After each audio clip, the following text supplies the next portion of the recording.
So in this clip, I'm going to break down to you Kamala Harris and the Biden administration deportation, immigration reform that's not going so well. Yeah, because see, people had this thing I think they were under the guise, the rules. They were being fooled, frankly. That all you had to do was give it to Trump and all the immigration blues would go away. Another thing about this I'm about to display to you is I want to dispel some of the myths that some people have been running around spewing about how great everyone treats immigrants.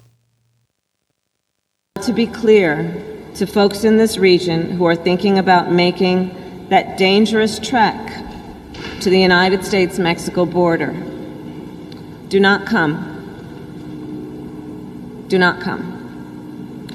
The United States will continue to enforce our laws and secure our border.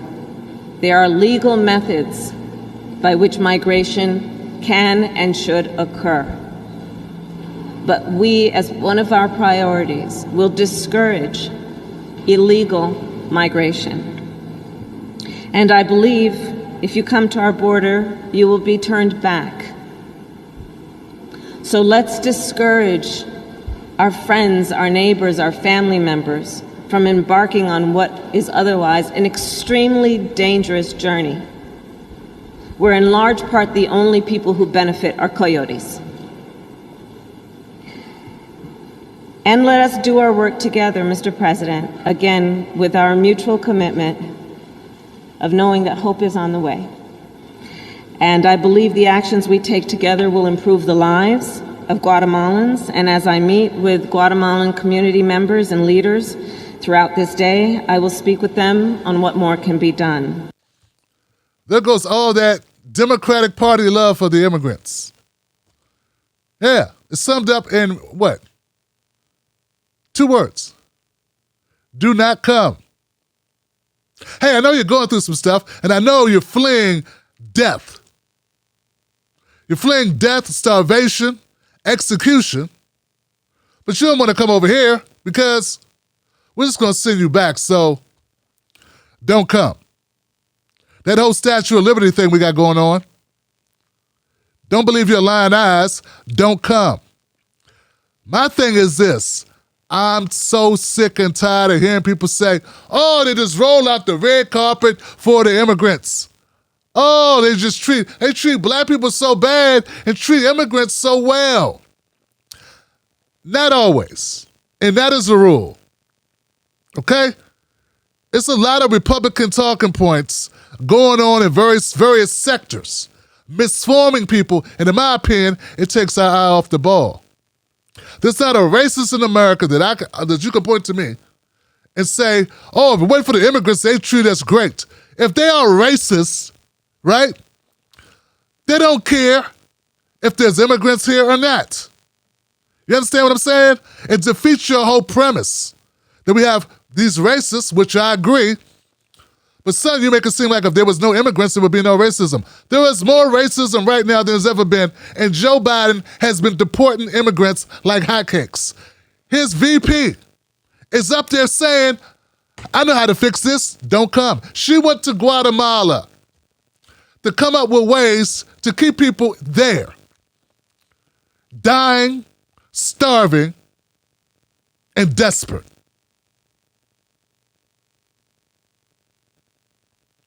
As if these people coming here are doing so because they just want to make a couple extra bucks and send it home.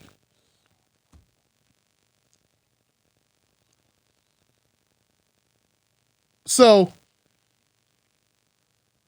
everyone's favorite AOC was asked to respond to this, which is always fun because I haven't listened to AOC in quite some time, frankly.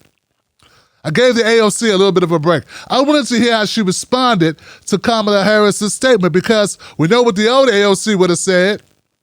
Basically everything I just said. Let's see how the new AOC sounds when talking about Kamala Harris and the Biden administration's immigration policies. She met with some leaders, I think, in Guatemala and Mexico, and she had this message for folks that were considering making the journey for asylum that I want to play and get your reaction to. Take a listen. I want to be clear to folks in this region who are thinking about making that dangerous trek to the United States-Mexico border. Do not come. Do not come. You tweeted some criticism of that, and I guess just to give the sort of defense of it and get your reaction to it, right? I mean, I think the thing that people in the administration would say, or others, is that, look, it really is a very dangerous journey. It can be awful for the people that undertake it, and you want to kind of not create an incentive structure that creates more of traffic in these corridors that can be so dangerous. What's your problem with her phrasing it that way? Well, I think the issue here, and first of all, I think this is not just about the vice president. This is about the Biden administration's immigration policy writ large is not working. It's wrong and it's inhumane. It's rooted and he inherited it, but frankly, this was also a problem not just inherited by Donald Trump, but inherited by Barack Obama, all the way back to the creation of DHS and ICE under George Bush. But hold on. Important point. It's going to somewhat be the overshadowing message I want people to get. I want you to get this as the theme of this. That's it. The theme of this segment is this. This is not a new problem. This is not a new problem. They've been passing the buck on immigration for as long as you and I have probably been around. It has not been solved. Definitely longer than I've been paying attention to politics. Definitely a lot longer than that. The problems just get passed down to a different president. And they pretty much, for the most part, handled it almost identically to the way that the predecessor handled it. What I'm trying to tell you is, all these scare tactics with the immigration, they all do the same thing. They kick a lot of people out. Obama kicked out a whole lot of people. Then Trump came and kicked out a whole lot of people. Now Biden is kicking out a whole lot of people. You understand? You see the through line there? It's a through line. Just pick it up and move it, and pick it up and move it, and pick it up and move it. It doesn't change. And also what hasn't changed is the distraction and the lies that all of a sudden the Democrats are treating them so well. I was covering it when Obama was being, how can I say this? He was being heckled. There were demonstrations. There were protests against Barack Obama for how he was deporting all of the refugees, all these immigrants, people that came here undocumented, who came here fleeing whatever issues they were fleeing, whatever country they were fleeing from. Once again, I am not saying we don't have an issue, we don't have a bone to pick with America about how it treats black folks. We do. But when we go after immigrants, when we scapegoat immigrants, that doesn't help us. Our focus should be on ours-ish, not on using talking points from Republicans to blame immigrants. And please, if you're going to do it, if you just have to bring it up, at least note the Democrats have been booting, drop-kicking immigrants the hell out of the country. They haven't been rolling out a red carpet. They've been getting rid of them as fast as possible. Please look at this graphic. I am tired of people misleading everyone. And because it sounds popular and because people are frustrated, they believe it. Here's what you need to know. Obama's Integration Detention Center turned into Trump's Kids in Cages, which turned into Biden's Migrant Child Facility. Notice the number of children basically stays the same.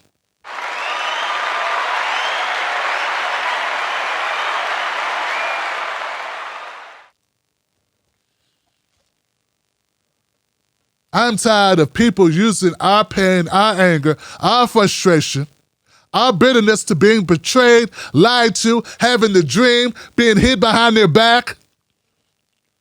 Hid behind their back. I'm tired of it.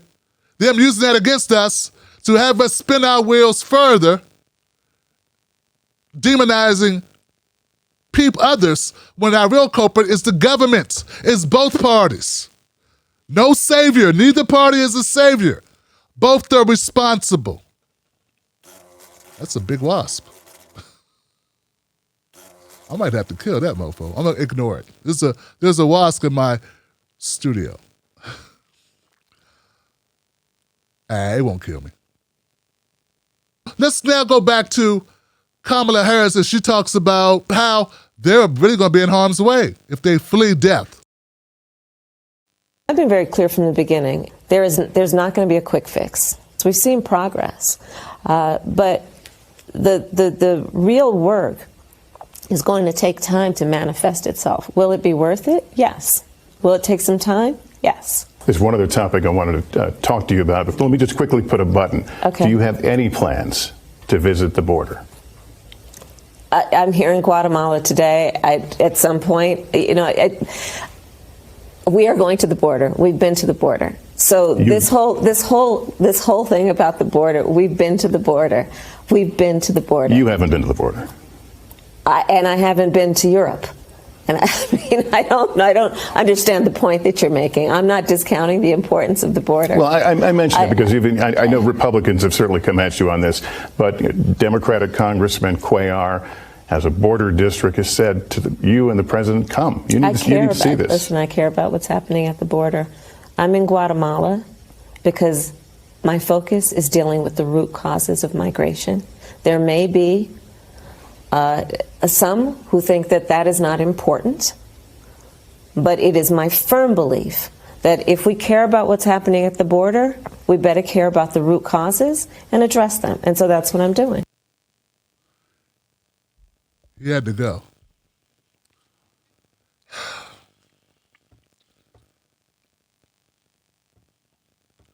That was condescending as hell, wasn't it? Are you going to go to the border and deal with this? We've been to the border. But you haven't been to the border. I also haven't been to Mars.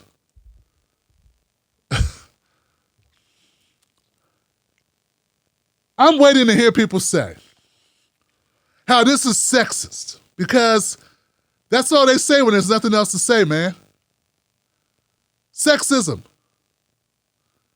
As if you would not ask a male vice president whose job was to go to the border or to deal with immigration, why didn't you go to the place that's been the whole talk of controversy for the last 3 years, at least?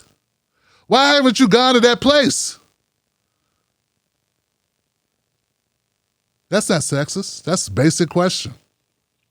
He asked her earlier and she evaded it, so he had to come back and ask again, because it was like the whole focus of the segment was, once again, does that sound like an ally for immigrants or Guatemalans? Or I mean, correct me if I'm wrong. Does it sound like she's a champion for immigrants? No, it doesn't. That's why I'm saying. See, part of my frustration is trying to rally voters, trying to rally support around some very basic things. As we advocate for things like ending redlining, healthcare, getting rid of student debt, reparations, ending mass incarceration, the ankle bracelet fiasco, which they bill your parents as well. They extract money out of your parents' home or out of your family's household to monitor you while you're at home if they can't house you at the facility. All these travesties, ending qualified immunity, all these things we need to deal with. It's a distraction, but it's a well-funded distraction by Republican operatives to fund the nonsense claims that the whole problem is the immigrants that aren't in this country, who come to this country without Social Security cards, who therefore can't get stimulus checks, and therefore can't get health care, therefore can't get food stamps. Do you understand how this works? If you are a non-entity with no Social Security number, you don't qualify for nothing. You don't think I'm right? Everyone here who has these benefits has to produce paperwork. If you have no paperwork, you get no paper. Now, let's go to AOC, because AOC is going to do something. And look, I've been wanting to see what was going to happen with AOC. And she's going to say something meaningful. And she does. And here it is. I've been very clear from the beginning. There's not going to be then the odds of them being killed if they go on that journey.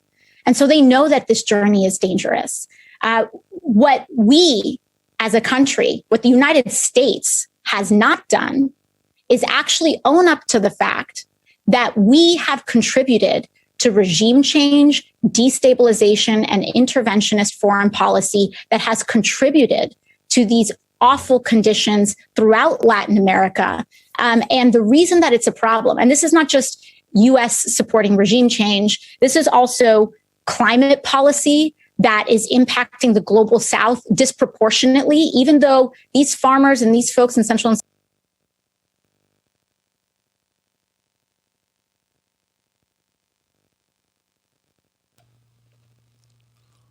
Yes, it's very important to understand, and she's correct there, that a lot of the reasons why folks are fleeing Latin America is because, part of what America has done to colonize the area, to do regime change throughout their countries, which have left these countries vulnerable to gangs, to poverty, to all of these issues that makes it a necessity, not a pleasure, not an act of leisure, to leave everything one has. Please, guys, look, if you're someone who thinks we got enough problems, Black Americans, for instance, white Americans too, because white Americans, they look at their backyard, they look at what's going on in their worlds, they look at the fact that their children, the first generation of white children, their offspring, that will not do as well as they did. This will be the first time. This is what the forecast is for America, okay? So everyone has the same trepidations. People are not honest enough to voice it always because they don't want to be seen a certain way. So I'm saying it for everyone here. I understand when you are so concerned with your own personal situation, the personal situation of those around you, that your focus is that. And it leads you to want to lessen or minimize the plight of others. What I'm trying to tell you is that's the wrong tack to take. I would like to offer to you the opportunity of maybe ignoring you, not speaking against them, and focusing on what you're trying to build. Focusing on remedying your situation and not demonizing others. Whites do it to blacks, blacks do it to immigrants. Folks, when black people fled, when my grandmother fled the South for the North, she did not do so because she was excited and had stars in her eyes. No, this was the 20s. The Great Migration for my grandmother was out of necessity. These folks fleeing from these countries, it's out of necessity. Stop demonizing these folks for that. We got. My thing is, we have other issues to deal with that are majorly important that we focus on them. And the more we demonize immigrants for their plight, for what America has done to their country, it puts us in a bad situation. And it also takes our focus off of the issues that we're trying to rectify. Let's focus on our claims. Let's focus on what we need to get done here. Now, those of you who have the bandwidth, let's focus on both. I support all causes that are positive. I support all folks who have been treated unjustly. I want justice. That's what I want. So I'm willing to support anyone who has that same battle. Get what I'm saying? Biden promised 0 deportations his first 100 days. How many did he actually take part in? Well, his administration is responsible for 26,000 deportations in the first 100 days. So those people that kept telling you, oh, man, they just treat us horrible, and they're going to treat these people so great, all I'm saying is it's not true. So what else have they lied to you about? What else have they lied to you about? I'm not saying they're not treating us bad. I'm not saying black people aren't getting the short end of the stick. What I'm saying is stop pretending like it's not all of us. See, I want you to unite all of us because all of us are getting the short end of the stick. Poor white folks, short end of the stick. Immigrants, short end of the stick. Black folks, short end of the stick. Get it? Got it. Now, if somehow we're able to coalesce around our disdain from the short end of the stick, maybe we can get some things done. Kamala Harris, this is a dirty job she has to do, man. She has to look in the camera and tell people who are dying, people are afraid they're going to be decapitated by gangs because poverty and lawlessness is overrunning. Literally, people are running for their life. People are willing to risk their life because staying home is risking their lives. They feel they're more likely to die there than on the road to America, even if they get sent back. Even if they get RAPED'd. Even if they get robbed and beaten. Do you understand? It does not jive with the scenario that others have been laying out, but it is reality. It takes a lot to look into a camera, deadpan as hell with no emotion, and say, don't come. But she did it. She didn't blink. And then she looked at Lester Holt like he had 3 heads when he said, why haven't you been there? Why haven't you gone to the wall? Why haven't you gone to the border, the southwest border? Why haven't you gone?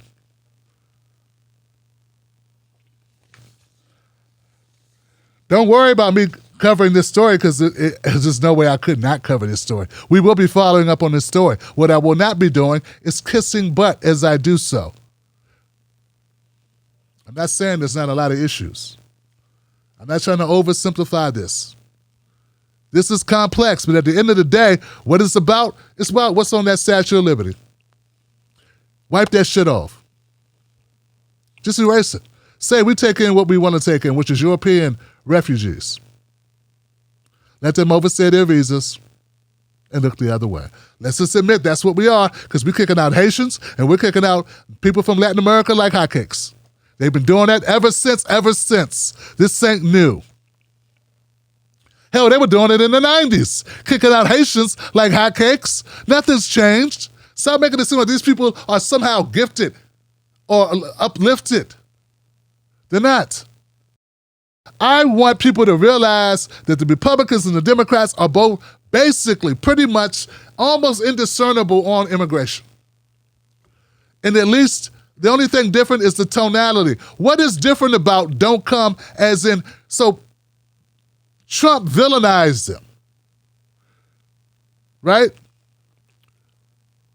I didn't hear no sugar, no salt, no sugar, no love, or no honey on Kamala's don't come. Don't come. I didn't sense any empathy coming from her.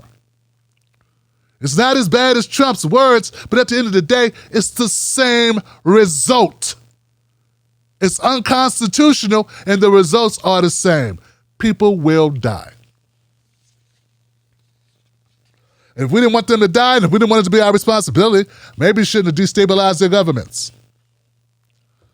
And if it wasn't, I'm not saying that's what Joe Biden, well, actually Joe Biden did have a hand in it.